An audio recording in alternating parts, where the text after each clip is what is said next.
എല്ലാ മാന്യ പ്രേക്ഷകർക്കും എൻ്റെ മറ്റൊരു വീഡിയോയിലേക്ക് സ്വാഗതം.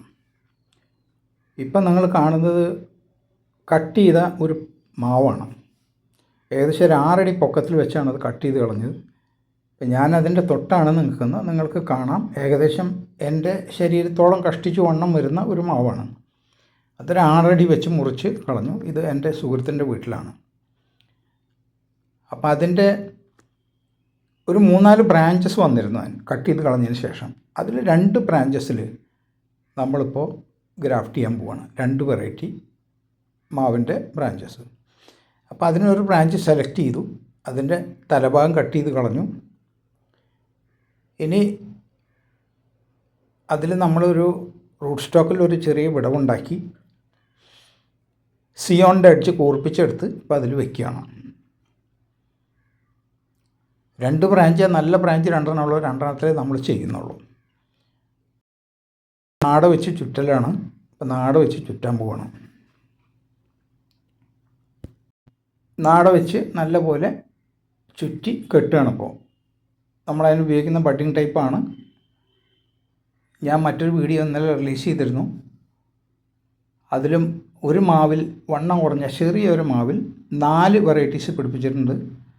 താല്പര്യമുള്ളവർക്ക് ആ വീഡിയോ എൻ്റെ ചാനലിലുണ്ട്, കാണാം. ഇതിൽ 2 പറ്റുള്ളൂ. കാരണം 3-4 ചെറിയ ബ്രാഞ്ചസ് ഉണ്ടായിരുന്നു. പക്ഷേ അതിൽ കൊള്ളാവുന്ന ഹെൽത്തി ആയിട്ടുള്ള 2 ബ്രാഞ്ചസ് മാത്രമാണ് നമ്മൾ സെലക്ട് ചെയ്തിട്ടുള്ളത്. അപ്പം നാട കെട്ടിക്കഴിഞ്ഞു. ഇനി അതിൻ്റെ മുകളിൽ അഡീഷണലായിട്ട് ഒരു ചരട് വെച്ച് കെട്ടുകയാണ്.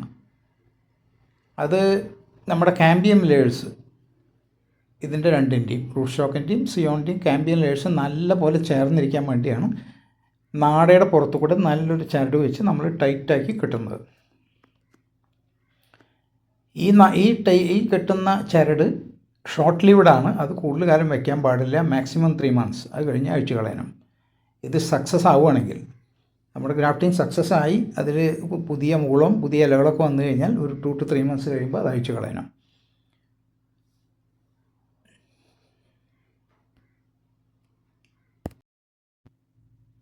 അത് അഴിച്ച് കളഞ്ഞില്ലെങ്കിൽ ആ ബ്രാഞ്ച് വണ്ണം വെച്ച് വരുമ്പോൾ അതൊരു തടസ്സമായിട്ട് മാറും. അവിടെ മാത്രം വണ്ണം വയ്ക്കാതെ വരും. അതിൻ്റെ മേലെയും താഴെയൊക്കെ വണ്ണം വയ്ക്കും. അവിടെ ഒരു കൺസ്ട്രക്ഷൻ വരും. അത് അവസാനം ബ്രാഞ്ച് നല്ല നീളം വരുമ്പോൾ, വളർന്നു വരുമ്പോൾ അവിടെ ചൂടിയും. അതുകൊണ്ടാണ് ആ ചരട് നിർബന്ധമായിട്ടും 3 monthsനുള്ളിൽ അഴിച്ചു കളയെന്ന് പറയുന്നത്. ഇനി മറ്റൊരു ബ്രാഞ്ച് ഉണ്ട്, അതിൽ നമുക്ക് ചെയ്യാം. 1 കഴിഞ്ഞു, 2 ഇവിടെ ഉള്ളൂ. കൂടുതൽ ബ്രാഞ്ചസ് ഉണ്ടായിരുന്നു, പക്ഷേ അത് അത്ര ഹെൽത്തി അല്ല. അപ്പോൾ അതുകൊണ്ട് അതൊക്കെ വേണ്ടെന്ന് വെച്ചു. അതുകൊണ്ട് 2 വെറൈറ്റി ചെയ്യുന്നുള്ളൂ. ഒരു മൽഗോവയും ഒരു സിന്ദൂരാണ് ഇതിൽ പിടിപ്പിക്കുന്നത്.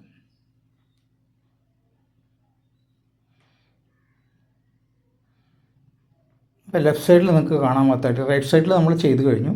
ഈ ലെഫ്റ്റ് സൈഡിലൊരു ബ്രാഞ്ച് നിൽക്കുന്നുണ്ട്. അതിൻ്റെ തലയൊക്കെ കട്ട് ചെയ്ത് കറക്റ്റാക്കി വെച്ചിട്ടുണ്ട്. ഇലകളും ഉള്ള ഭാഗം, മേൽഭാഗമൊക്കെ കട്ട് ചെയ്ത് കളഞ്ഞു. അപ്പോൾ അതിൻ്റെ എഡ്ജൊന്ന് ഫിനിഷ് ചെയ്യാണ് ബ്ലേഡ് വെച്ച്.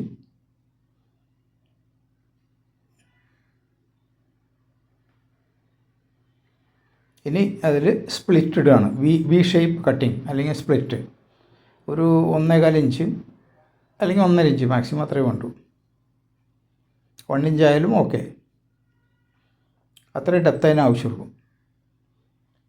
ഇനി അതിന് മാച്ചിങ് ആയിട്ടുള്ളൊരു സിയോൺ എടുത്ത് ആ സിയോണിൻ്റെ എഡ്ജ് നമ്മൾ ബ്ലേഡ് വെച്ച് കട്ട് ചെയ്ത് ഷാർപ്പൻ ചെയ്യുകയാണ്. ഞാൻ ഫ്രഷ് ബ്ലേഡാണ് ഉപയോഗിക്കുന്നത്. ഇവിടെ 2 മരം ചെയ്യുമ്പോൾ 2 ബ്ലേഡ് ഉപയോഗിച്ചു. ആദ്യത്തെ ബ്ലേഡ് കളഞ്ഞു. ഇപ്പോൾ ഇതിന് പുതിയ ബ്ലേഡ് എടുത്തു. അപ്പോൾ അതിന് സിയോൺ സെലക്ട് ചെയ്യാൻ പോകണം. അതിന് കറക്റ്റായിട്ട് മാച്ച് ചെയ്യാനൊരു സിയോൺ നോക്കി. കുറേ ഉണ്ട്, ബ്രാഞ്ചസ് കുറേ കൊണ്ടുപോയിട്ടുണ്ട് ഞാൻ. അപ്പോൾ അതിൽ കറക്റ്റ് മാച്ചിങ് ആയിട്ടുള്ള സെലക്ട് ചെയ്തെടുത്ത് വണ്ണത്തിൽ മാച്ച് ചെയ്യണം. വണ്ണം മാച്ചിങ്ങാണ് നമ്മൾ നോക്കുന്നത്. അതാണ് ഇമ്പോർട്ടൻ്റ് ആയിട്ടുള്ള പോയിൻറ്റ്. അത് ലെങ്ത്ത് കൂടുതലുണ്ടെങ്കിൽ അതൊന്ന് കട്ട് ചെയ്ത് ഒരു 5 ഇഞ്ച് അല്ലെങ്കിൽ 6 ഇഞ്ച് മാക്സിമം വേണ്ടു. ലെങ്ത്ത് അതിൽ കൂടുതൽ നമുക്ക് ആവശ്യമില്ല. അത് കുറഞ്ഞാലും കുഴപ്പമില്ല. 4 ഇഞ്ചായാലും 3 ഇഞ്ചായാലും ഒക്കെ പിടിക്കും. അതിനൊന്നും ബുദ്ധിമുട്ടില്ല. ഞാൻ സാധാരണ ഒരു 4 to 5 ഇഞ്ചസിൻ്റെ ലെങ്ത്ത് കീപ്പ് ചെയ്യാറുള്ളൂ. അപ്പോൾ അതിൻ്റെ എഡ്ജ് കട്ട് ചെയ്ത് ഷാർപ്പൻ ചെയ്ത് ശരിയാക്കി എടുക്കുകയാണ്. എന്നിട്ട് വേണം നമുക്ക് റൂട്ട് സ്റ്റോക്കിൻ്റെ ആ വി ഷേപ്പിലേക്ക് ഇറക്കി വയ്ക്കാൻ. സിയോൺ കട്ട് ചെയ്തുകൊണ്ടിരിക്കുകയാണ് ഇപ്പോഴും. അപ്പോൾ ഇതിനിടയ്ക്ക് നമ്മളോടൊരു കാര്യം പറയാനുണ്ട്. എൻ്റെ വീഡിയോ ആദ്യമായിട്ട് കാണുന്നവരാണെങ്കിൽ ഒന്ന് സബ്സ്ക്രൈബ് ചെയ്യാൻ മറക്കല്ലേ. അതുപോലെ തന്നെ എല്ലാവരും ലൈക്ക് ചെയ്ത് ഷെയർ ചെയ്ത് സപ്പോർട്ട് ചെയ്യണേ. സിയോണിൻ്റെ എഡ്ജ് കട്ട് ചെയ്തുകൊണ്ടിരിക്കുകയാണ്. അതിൻ്റെ എഡ്ജസ് നല്ല സ്മൂത്തായിരിക്കണം, ഈവൻ ആയിരിക്കണം. ഓടാവാൻ പാടില്ല, ഈവൻ ആയിരിക്കണം. എന്നാൽ മാത്രമേ നമ്മൾ റൂട്ട് സ്ട്രോക്കിലേക്ക് ഇറക്കി വെച്ചാൽ രണ്ടിൻ്റെയും ക്യാമ്പിയൻ ലെയേഴ്സ് തമ്മിൽ കോണ്ടാക്റ്റ് കിട്ടുള്ളൂ. സർഫസ് വളരെ ഈവൻ ആയിരിക്കണം. അത് കഴിഞ്ഞു. ഇപ്പോൾ റൂട്ട് സ്റ്റോക്കിൻ്റെ നമ്മളുണ്ടാക്കിയ സ്പ്ലിറ്റിലേക്ക് അത് ഇറക്കി വയ്ക്കുകയാണ്.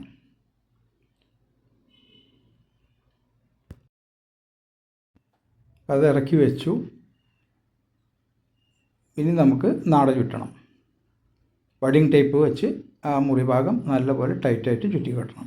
മാവിൻ്റെ മുറിഭാഗത്ത് നമ്മൾ സാഫ് പുരട്ടി ഒരു പ്ലാസ്റ്റിക് കുറയിട്ട് മൂടും. ഇത് കഴിഞ്ഞ ഉടനെ ഒരു ടവൽ കയ്യിലുണ്ട്. എൻ്റെ പുതിയ ടവലാണ്, നല്ല ക്ലീൻ ആയിട്ടുള്ള ടവലാണ്. ഇടയ്ക്ക് കൈയൊന്ന് തുടയ്ക്കും ഞാൻ, കാരണം എന്തെങ്കിലും ഡസ്റ്റ് അതിൽ പോയി ഇനി പ്രശ്നം ഉണ്ടാവേണ്ട, ഇൻഫെക്ഷൻ ആവണ്ട എന്ന് വെച്ചിട്ടാണ്. പിന്നെ ഇടയ്ക്ക് സ്പിരിറ്റ് വെച്ച് സാനിറ്റൈസ് ചെയ്യുന്നുമുണ്ട് കൈ.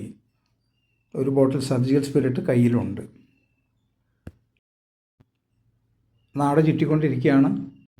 മാവ് മുറിച്ച സ്ഥലത്ത് മുറിവായിൽ സാഫ് പുരട്ടി മൂടി വെച്ചില്ലെങ്കിൽ അതിലൂടെ ഇൻഫെക്ഷൻ ഒരുപാട് ഉണ്ടാവാം. ആ മാവ് തന്നെ നശിച്ചു പോകും. നമ്മൾ ഏതെങ്കിലും സാഹചര്യത്തിൽ ഏതെങ്കിലും നല്ല മരങ്ങൾ മുറിച്ച് കളയേണ്ടി വന്നാൽ അതിൻ്റെ ബാക്കി അവിടെ ഉണ്ടെങ്കിൽ അതിൻ്റെ മുറിവായിൽ സാഫ് പുരട്ടി മൂടി വയ്ക്കുന്നത് ഉത്തമമാണ്, ആ മരത്തിന് കൂടുതൽ കേട് വരാതിരിക്കാൻ. നാട ചുറ്റുന്ന രീതി ഞാൻ ചെയ്യുന്നത് താഴെന്ന് മുകളിലേക്ക് ഒരു റൗണ്ട്, മുകളിൽ നിന്ന് താഴേക്ക് ഒരു റൗണ്ട്, സെയിം നാട, എന്നിട്ട് അടിയിൽ കൊണ്ടുവന്ന് വലിച്ച് കെട്ടുകയാണ്. ചുറ്റി പോകുമ്പോൾ 2 പ്രാവശ്യം നമ്മൾ അതിനെ മൊത്തത്തിൽ 2 ടൈംസ് 2 ഡബിൾ ലെയർ വൈൻഡിങ് ആണ് വരുന്നത്, ചുറ്റലാണ് വരുന്നത്. 2 ലെയർ വരും. താഴ്ന്ന് മുകളിലേക്ക് ഒരു ലെയർ, പിന്നെ മുകളിൽ നിന്ന് താഴേക്ക് ചുറ്റുമ്പോൾ മറ്റൊരു ലെയർ, അങ്ങനെ 2 ലെയർ വരും. അപ്പോൾ ഡബിൾ ലെയർ പ്രൊട്ടക്ഷൻ അതിന് കിട്ടും. അപ്പോൾ അത് കഴിഞ്ഞു. നാട നല്ലപോലെ ഉറപ്പിച്ച് കെട്ടിക്കഴിഞ്ഞു. ഇനി ഒരു ചരടിട്ട് നല്ലപോലെ വലിച്ച് നല്ല സ്ട്രോങ് ആയിട്ട് കെട്ടാൻ പോവാണ്.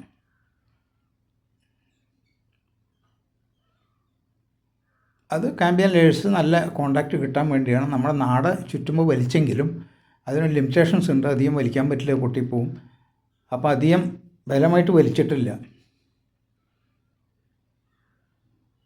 അത് കഴിഞ്ഞു. ഇനി നമുക്ക് ഒരു വെള്ളം നനച്ച ഒരു ഒറ, അല്പം ഈർപ്പം ഉള്ള ഒരു ഒറ, പ്ലാസ്റ്റിക്, ക്ലിയർ പ്ലാസ്റ്റിക് കവർ, അത് അതിൻ്റെ മുകളിലിടുക, കെട്ടുക. അപ്പോൾ അതിൻ്റെ പ്രോസസ്സ് ഈസ് കംപ്ലീറ്റ്. പിന്നെ ഒരു 15 ദിവസമോ അല്ലെങ്കിൽ 21 ഡേയ്സോ കഴിഞ്ഞ് അതിൻ്റെ റിസൾട്ട് നോക്കിയാൽ മതി. പിടിച്ചിട്ടുണ്ടോ, ഉണ്ടെങ്കിൽ ചെറിയ ഇലകൾ വന്നിട്ടുണ്ടാവും, കുഞ്ഞി ഇലകൾ. കവറിട്ട് കെട്ടാൻ പോവാണ്. അതോടുകൂടി നമ്മുടെ ഈ പ്രോസസ്സ് കംപ്ലീറ്റായി. ഇനി കാണികൾക്ക് ആർക്കെങ്കിലും എന്തെങ്കിലും ഇതിനെപ്പറ്റി കൂടുതലായിട്ട് അറിയണം എന്ന് വെച്ചാൽ പറഞ്ഞു തരാൻ എനിക്ക് സന്തോഷമുള്ളൂ. കമൻസിൽ ചോദിച്ചാൽ മതി, ഞാൻ റിപ്ലൈ തരാം. ഗ്രാഫ്റ്റിങ്ങിനെ പറ്റി കൂടുതൽ അറിയാൻ ആഗ്രഹമുള്ളവർക്കൊക്കെ ചോദിക്കാം. എൻ്റെ അറിവ് ഞാൻ നിങ്ങൾക്ക് പകർന്നു തരാം. ഇത്രയും സമയം ഈ വീഡിയോ കണ്ടുകൊണ്ടിരുന്ന മാന്യ പ്രേക്ഷകർക്കെല്ലാം നന്ദി, നമസ്കാരം.